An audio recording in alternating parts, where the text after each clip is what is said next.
السلام عليكم. كي دايرين خوتي؟ صافا بخير عنين؟ كلشي مزيان. كما كتشاهدوا حنا في دوار بن مسعود بقرية ولاد موسى، بسيكتور 3. الناس كيتسائلوا على واش مقيوس بالهدم. الحمد لله راه ما مقيوس كما كتشاهدوا. هما كاين الموبلات هنايا، كاين المسجد جديد، كاين الحزام الاخضر. هما داخلين على الحزام الاخضر، هذا هو الكريج اللي درت مياه الغابات، يعني ما داخلينش فيه. كنا داخلين فيه غادي يقوم عمليه الهدم، ولكن الحمد لله ما داخلينش فيه. ما حتى في البلان مشيت في البلديه، في البلان خارج بلان هما مقيوسين كاع. كاين شي ديور لهيه في سيكتور 7 هما اللي مقيوسين، هذوك اللي فين كاينه بيم، كاين هذاك كاين بيم، وداك الديور حدا بيم لتحت هما اللي مادين شويه، شي ديور قلال محسوبين بعده الاصابع. الحمد لله ربي كيحفظ الناس، غير يطمئنوا مابقاوش خايفين، خاطر الناس كانوا خايفين بزاف. هذا علاش درنا هذا الفيديو هذا في الصباح.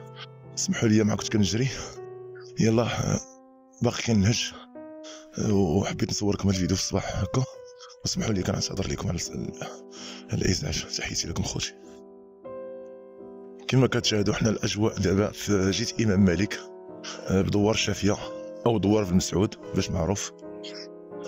منظر رائع صراحه. الناس اللي عندهم واحد الفكره على القريه كيسحبوها عشوائيه، هي راه عندها البلان والرقصه والطيور زوينين بصراحه. ما كيعرف يحس بحق القريه الا اللي ساكن فيها واللي عاشرها واللي كبر فيها. ان القريه مدينه ولافه ما كتسقاش تخرج منها، النهار تدخل ليها غادي تعرف بحقها.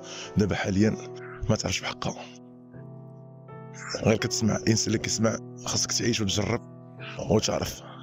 القريه كيما اللي تقول لي تخليها ما كيعاودش يخرج منها، كيبقى فيها، لان اللي جا غير زياره كيبقى فيها. ولافه شعبيه، الناس ديال الله يعمرها دار، الناس مزيانين، الناس من جميع الفئات المغرب كتلقى موجودين في القريه. يعني كتعاشر مع اي نوع انسان اللي كبر في القريه او كبر في سلا، كتعيش مع جميع الفئات ديال المغرب. جميع المناطق كيعيشوا هنا في القريه، يعني تقدر تضبط راسك في اي بلاصه.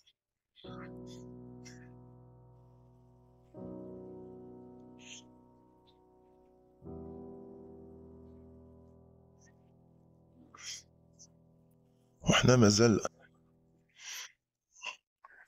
غاديين على طريق امام مالك، وكنصور لكم هذه الطريق رائعه بصراحه، وهذه الاجواء الصباحيه.